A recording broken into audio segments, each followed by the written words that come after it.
গীতা জ্ঞান, গীতা সপ্তদশ অধ্যায়, শ্রদ্ধাত্রয় বিভাগ যোগ, শ্লোক সংখ্যা প্রথম। এই শ্লোকের সম্পূর্ণ বিস্তারিত ব্যাখ্যা।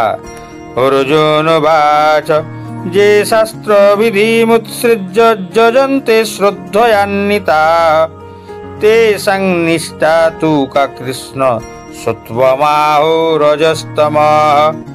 অর্জুন জিজ্ঞাসা করলেন, হে কৃষ্ণ, যারা শাস্ত্রীয় বিধান পরিত্যাগ করে শ্রদ্ধা সহকারে দেবদেবীর পূজা করে, তাদের সেই নিষ্ঠা কি সাত্ত্বিক, রাজসিক না তামসিক?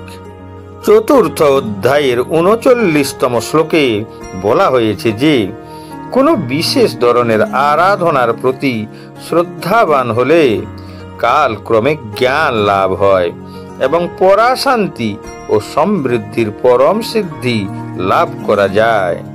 ষোড়শ অধ্যায়ের সিদ্ধান্তে বলা হয়েছে যে যারা শাস্ত্র নির্দেশিত বিধির অনুশীলন করে না, তাদের বলা হয় অসুর, এবং যারা শ্রদ্ধা সহকারে শাস্ত্রের অনুশাসনাদি মেনে চলেন, তাদের বলা হয় সুর বা দেব।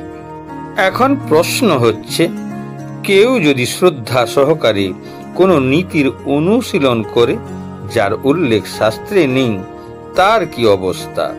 অর্জুনের মনের এই সংশয় শ্রীকৃষ্ণকে দূর করতে হবে।